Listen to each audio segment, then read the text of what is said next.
Bab 002. Kayla gak mau, Bu. Kayla bukanlah wanita murahan yang mudah menjual diri. Balas Kayla pelan. Alah, kamu itu gak ada bedanya sama ibu kamu. Darah jalang ibu kamu itu sudah mengalir di tubuh kamu. Jadi gak usah sok suci deh. Daripada hidup kamu gak berguna seperti saat ini, lebih baik kamu jual diri demi mendapatkan uang untuk membayar hutang ibu pada pihak bank. Kayla gak mau, Bu. Kayla berjanji akan mencari uang dengan cara yang halal untuk membantu ibu membayar hutang pada pihak bank. Tapi jangan paksa Kayla buat jual diri. Mohon Kayla. Lidah Bu Maria berdecak. Mau kerja apa kamu untuk bisa menghasilkan uang sebanyak itu dalam waktu cepat selain menjual diri kamu pada pria hidung belang? Kayla akan bekerja apa saja asal jangan menjual diri, Bu. Balas Kayla. Kepala Bu Maria menggeleng. Jangan mimpi kamu. Mau kamu kerja dari pagi sampai pagi gak bakalan bisa buat kamu mendapatkan uang sebanyak itu dalam waktu cepat. Lebih baik ibu jual saja kamu pada Tuan Jacob untuk mendapatkan uang 500 juta itu. Kata Bu Maria. Kayla menggelengkan kepalanya. Dia tahu betul siapa Tuan Jacob. Pria berstatus mucikari yang suka menjual pria seperti dirinya pada banyak pria hidung belang. Enggak, Bu. Kayla gak mau. Balas Kayla. Bu Maria dibuat meradang mendengar Kayla yang terus saja menolak keinginannya. Jadi kamu mau rumah ini disita pihak bank, begitu? Bentak Bu Maria. Lagi, Kayla menggelengkan kepala. Cukup ia kehilangan ibu dan ayahnya. Jangan dengan rumah masa kecilnya juga. Di tengah perdebatan yang terjadi antara Kayla dan Bu Maria, Arneta yang berstatus sebagai adik Kayla nampak pulang ke rumah. Melihat ibunya tengah memarahi Kayla, membuat jiwa Arneta tergugah untuk mengomporinya. Sudahlah, turuti aja permintaan ibu buat jual kamu pada Tuan Jacob. Hanya beberapa kali melayani pria hidung belang, kamu pasti bisa menghasilkan uang yang banyak. Kata Arneta. Aku tidak mau. Kalau kau dan ibu ingin mendapatkan uang banyak dengan cepat, kenapa tidak kau saja yang menjual diri pada Tuan Jacob? Tanya Kayla memberanikan diri. Plak. Telapak tangan Bu Maria langsung saja melayang ke pipi Kayla setelah mendengarkan perkataan Kayla. Berani sekali kamu menyuruh Arneta menjual diri. Sentak Bu Maria. Lantas, kenapa ibu tega menyuruh Kayla menjual diri sedangkan ibu marah kalau aku menyuruh Arneta menjual dirinya? Tanya Kayla sambil menangis. Belum hilang rasa lelah di tubuhnya akibat bekerja di kafe, kini hatinya sudah dibuat sakit mendengar perkataan ibunya itu. Karena kau pantas untuk melakukannya. Kau adalah anak haram yang lahir dari sebuah perzinaan. Sedangkan putriku, lahir dengan cara yang baik-baik. Jadi jangan samakan putriku dengan dirimu. Tangisan Kayla semakin pecah. Dia juga tidak ingin hadir ke dunia dengan cara demikian. Tapi sebagai anak, dia tidak bisa memilih mau dilahirkan dari wanita mana saja. Sudahlah, ibu kasih kamu waktu seminggu buat dapatin uang 500 juta itu buat ngelunasin hutang-hutang ibu. Jika kamu gak bisa mendapatkannya dalam waktu yang telah ditentukan, maka ibu gak akan segan buat jual kamu pada Tuan Jacob. Setelah mengatakan hal tersebut pada Kayla, Bu Maria pun melangkah pergi menuju kamarnya berada. Energinya sudah habis meladeni Kayla dan ingin beristirahat. Arneta yang masih berdiri di depan Kayla pun bersedekap dada sambil menatap tajam pada Kayla. Sekalinya keturunan jalang, tetap aja jalang. Jadi gak usah sok suci. Kata Arneta. Kayla sudah tak ingin lagi berdebat. Dia memilih diam dan segera melangkah menuju ruangan belakangan rumah di mana kamarnya berada. Ya, walau rumah peninggalan ayahnya terbilang besar dan memiliki banyak kamar, namun Kayla hanya ditempatkan di kamar bekas pembantu oleh ibu dan adik tirinya yang kejam. Jangan gila kamu. Masa kamu mau tawarin Kayla jadi wanita pengganti untuk menjadi kekasihku? Seru Vano saat Benny mengatakan rencananya pada Vano untuk menawarkan Kayla menjadi peran pengganti Marsha saat mereka kembali bertemu malam itu. Kenapa tidak? Kayla anak yang baik. Dari dulu kita juga tahu bagaimana dia. Anaknya tidak banyak bicara dan sangat cerdas dalam berpikir. Balas Benny. Vano menggelengkan kepala. Menurutnya wanita seperti Kayla sangat sulit untuk ditawari hal demikian. Dia pasti akan menolak. Mana mau dia jadi kekasih bohongan aku? Kata Vano. Kenapa kau tidak optimis seperti itu sih? Kan belum dicoba, jadi apa salahnya? Balas Benny. Kepala Vano menggeleng. Dia pun menyuarakan isi kepalanya pada Benny. Saran kamu sangat gak masuk akal. Apa kamu gak punya wanita lain yang bisa kamu tawarkan sebagai kandidat? Benny mengerti alasan Vano berkata demikian. Agar sahabatnya itu dapat mengerti dengan alasannya menjadikan Kayla sebagai kandidat kekasih pengganti, Benny pun memberitahukan Vano tentang permasalahan Kayla saat ini. Aku rasa kamu dan Lita sama-sama sedang berada dalam masalah saat ini. Kamu punya masalah karena gak bisa memperkenalkan Marsha pada Tante Raya, sementara Lita membutuhkan uang yang banyak untuk menebus hutang ibunya agar rumah peninggalan orang tuanya tidak disita pihak bank. Vano terdiam. Otak cerdasnya mulai mencerna penjelasan Benny. Jika dipikir-pikir, perkataan Benny benar jika ia dan Kayla sama-sama sedang berada dalam masalah saat ini. Dan cukup menguntungkan bagi dirinya jika Kayla mau menerima tawaran menjadi kekasih bohongannya. Gimana? Apa kamu setuju?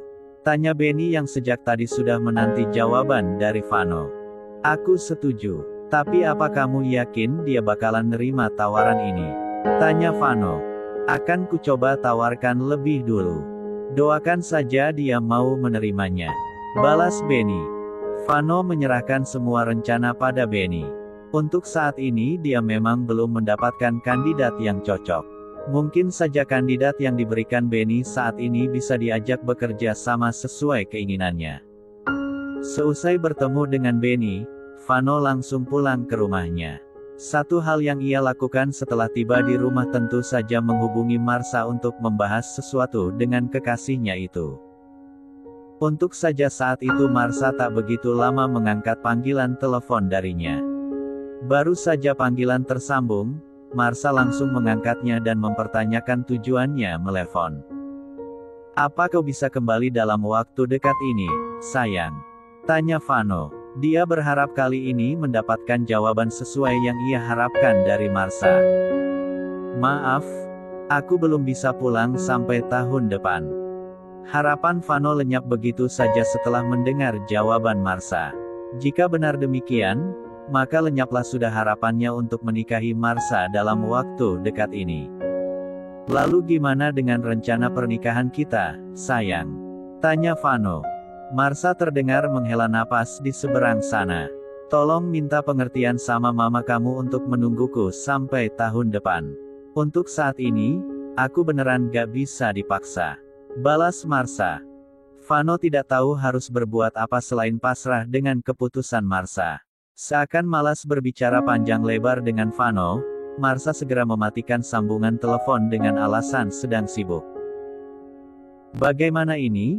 Apa yang harus aku katakan pada mama jika Marsha gak bisa menikah denganku dalam waktu dekat sesuai yang mama inginkan? Lirih Vano. Rasanya dia takkan sanggup melihat kekecewaan di wajah wanita yang telah melahirkannya itu. Mengingat hal tersebut, Vano pun jadi terpikir akan sesuatu. Apa nantinya wanita yang aku bayar bukan hanya menjadi kekasih bohonganku, tapi akhirnya menjadi istriku juga karena Marsha tidak bisa mewujudkan keinginanku untuk menikah dalam waktu dekat? Tanya Vano. Waktu 1 minggu bukanlah waktu yang sebentar untuk Kayla mendapatkan uang senilai 500 juta. Mau bekerja sekeras apapun untuk menghasilkan uang, Kayla yakin jika tidak akan bisa mendapatkannya. Coba aja kamu pinjam sama Bapak Hansen, mungkin saja dia mau bantu. Paling tidak setengahnya. Saran salah satu teman baik Kayla yang bekerja di kafe. Kayla terpaksa memberitahukan masalahnya pada rekan kerjanya karena dia sempat berniat meminjam uang kepadanya. Kayla merasa tak yakin bisa mendapatkannya. Namun pada akhirnya dia tetap mencoba untuk meminjamnya karena dia tidak punya pilihan lain. Masuk ke dalam ruangan pemilik kafe, Kayla disambut dengan ramah oleh bosnya tersebut. Tidak banyak percakapan di antara mereka, Kayla pun menyebutkan tujuannya datang menemui bosnya itu. Maaf, Kayla, saya gak bisa pinjamkan kamu uang sebanyak itu. Untuk saat ini saya hanya bisa minjamin kamu uang senilai 100 juta. Itu pun bersyarat, kata Bapak Hansen. Bukannya apa-apa, nilai uang sebanyak itu sangat sulit untuk dilunaskan oleh Kayla. Bapak Hansen pun tak ingin mengambil resiko jika nantinya uang pinjamannya dibawa kabur oleh Kayla. Kayla dapat mengerti maksud perkataan Pak Hansen. Dia pun tidak mempermasalahkan hal tersebut. Setidaknya jumlah uang yang harus dia kumpulkan berkurang sedikit untuk membayar hutang ibu tirinya pada pihak bank. Selembar surat terterakan sebuah materai sudah Kayla tanda tangan sebagai bentuk surat perjanjian. Di dalam surat tersebut, Kayla terikat kontrak kerja selama 2 tahun lamanya di kafe tersebut dan bersedia bekerja tanpa digaji karena gajinya dipergunakan untuk membayar hutangnya. Notifikasi mobile banking di ponsel Kayla pun terdengar tak lama setelah dia menandatangani surat perjanjian dengan Bapak Hansen. Uangnya sudah saya kirim. Semoga saja kamu bisa pergunakan uangnya dengan baik, kata Bapak Hansen. Kayla berterima kasih atas kebaikan pria itu. Dia pun keluar dari dalam ruangan tersebut dengan perasaan lega. Sisa uangnya tinggal 400 juta. Di mana aku bisa mendapatkan sisa uangnya? Gumam Kayla dalam hati. Hatinya pun jadi merasa tak tenang memikirkan waktu yang diberikan kepadanya tinggal 5 hari lagi. Berbagai upaya Kayla usahakan untuk mendapatkan uang senilai 500 juta. Namun dari upaya yang ia lakukan, tak membuahkan hasil yang besar. Kayla hanya mendapatkan uang 500 ribu sejak ia mengambil kerja part-time di sebuah tempat angkringan. Jadi bagaimana? Apa uangnya sudah berhasil kamu dapatkan? Tanya Bu Maria saat Kayla baru saja pulang dari angkringan malam itu. Aku baru mendapatkan uangan 100 juta 500 ribu, Bu. Balas Kayla apa adanya. Bu Maria cukup terkejut karena Kayla mendapatkan uang sebanyak itu dalam waktu cepat. Apa kamu sudah berhasil menjual tubuh kamu sehingga bisa mendapatkan uang sebanyak itu? Tanya Bu Maria. Kepala Kayla menggeleng mematahkan pendapat wanita itu. Aku mendapatkan pinjaman dari bos tempat aku bekerja, Bu. Jawab Kayla jujur. Bu Maria berohria dengan tatapan sinis. Kamu ingat Kayla, uang segitu gak bakalan cukup buat nutupi hutang ibu sama pihak bank. Jadi kamu harus kumpulin uang 400 juta lagi jika kamu ingin rumah ini tetap jadi milik kita. Kayla mengangguk pelan. Rasanya dia sudah ingin menyerah mengumpulkan uang sebanyak itu. Apalagi tenaganya sangat terkuras karena bekerja dari pagi sampai malam. Kalau rasanya gak sanggup ngumpulin uangnya lagi, kamu cukup hubungi Tuan Jacob dan tawarkan diri kamu kepadanya. Kata Bu Maria yang lagi-lagi menyuruh Kayla untuk menjual diri. Waktu 1 minggu yang diberikan Bu Maria pada Kayla sudah hampir habis. Besok, dia harus menyerahkan uang senilai 500 juta pada Bu Maria jika tidak ingin rumah masa kecilnya disita oleh pihak bank. Kayla sudah tidak tahu harus berbuat apa lagi untuk mendapatkan uangnya. Dia sudah bekerja keras, namun hasilnya hanya sedikit dan tidak bisa menutupi kekurangan uang yang ada. Tuhan, bagaimana ini? Kayla menyerah karena tidak tahu lagi harus berbuat apa. Dia hanya bisa menangis membayangkan rumah masa kecilnya disita oleh pihak bank. Di tengah kesedihan yang melanda, rekan kerjanya di kafe memberitahu Jima ada seorang pria yang ingin bertemu dengan dirinya. Penasaran dengan siapakah pria itu dan apa maksud dan tujuannya mengajaknya bertemu, Kayla langsung saja menghampiri pria itu. Benny, kamu Benny kan? Tanya Kayla sedikit keras. Dia cukup kaget karena ternyata teman sekolahnya dulu yang ingin mengajaknya bertemu. Benny menganggukkan kepala. Dia pun mengulurkan tangan pada Kayla yang nampak terkejut melihat keberadaannya di sana. Walau dia sudah beberapa kali berkunjung ke kafe tersebut, Kayla tidak pernah melihatnya karena dia tidak pernah melayani Benny atau sekedar melihat keberadaannya. Ayo silahkan duduk dulu, kata Benny ramah. Kayla yang masih merasa bingung mengiyakannya. Dia segera duduk di kursi yang berhadapan dengan Benny. "Ada tujuan apa sehingga kamu ingin menemuiku?" tanya Kayla. Rasanya dia tidak memiliki masalah pada Benny yang memungkinkan pria itu ingin menemuinya untuk menyelesaikan masalah tersebut. "Aku datang menemuimu untuk memberikan penawaran untuk dirimu, Kayla," kata Benny. Dahi Kayla mengkerut. Penawaran seperti apa yang Benny maksud? Mengerti dengan kebingungan Kayla saat ini, Benny pun menjelaskannya pada Kayla. "Aku tahu saat ini kamu sedang berada dalam masalah besar. Kamu membutuhkan uang 500 juta untuk membayar hutang ibu tiri kamu pada pihak bank," kata Benny. Kedua bola mata Kayla membulat.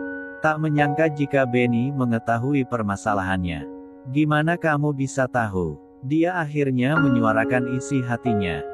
Benny tidak ingin menjawabnya. Dia pun tidak ingin memberitahu jika beberapa hari belakangan ini dia meminta seseorang kepercayaannya untuk mengikuti gerak-gerik Kayla. Kayla tentu saja bingung karena tak mendapatkan penjelasan dalam bentuk apapun dari Benny. "Terus penawaran seperti apa yang kamu maksud?" tanya Kayla lagi. "Aku bisa membantu memberikan uang 500 juta itu kepada kamu dengan cuma-cuma asal kamu mau bekerja sama dengan temanku untuk menjadi istri kontraknya selama 1 tahun," kata Benny. Kedua bola mata Kayla membulat. Tak menyangka jika tawaran menjadi istri kontraklah yang ditawarkan Benny kepada dirinya. Kayla tentu saja menolaknya. Selain tidak ingin mempermainkan hubungan pernikahan yang sakral di mata Tuhan, dia juga tidak ingin menikah dengan pria yang tidak ia kenal asal-usulnya. "Maaf, aku gak bisa," tolak Kayla tegas. Baru saja ia menolak tawaran Benny, seorang pria yang berniat menjadikannya seorang istri kontrak pun nampak memunculkan batang hidungnya yang membuat Kayla kembali terkejut melihatnya. "Vano," kata Kayla pelan. Vano tersenyum menatap wajah Kayla. Tanpa memperdulikan keterkejutan di wajah Kayla, dia pun berkata kepada Kayla, "Bisa kita bicara sebentar? Aku pikir kita sedang berada di dalam masalah yang berbeda namun bisa menyelesaikannya secara bersama-sama," kata Vano. Kayla semakin bingung dengan kedua pria yang berada di depannya saat ini. Baru saja Benny menawarkan hal konyol kepada dirinya, kini Vano sudah tiba dan memintanya untuk menyelesaikan masalah mereka bersama-sama. "Apa maksudnya sih ini?" gumam Kayla dalam hati. Benny merasa pembahasan Kayla dan Vano sedikit sensitif, maka dari itu ia menyarankan pada mereka untuk pindah tempat duduk ke dalam ruangan VIP. Walau merasa tidak ingin melanjutkan pembicaraan dengan Vano, namun Kayla masih menghargai niat mereka yang ingin mengajaknya berbicara dengan cara baik-baik. Di dalam ruangan VIP, Vano mulai menjelaskan maksud perkataannya pada Kayla.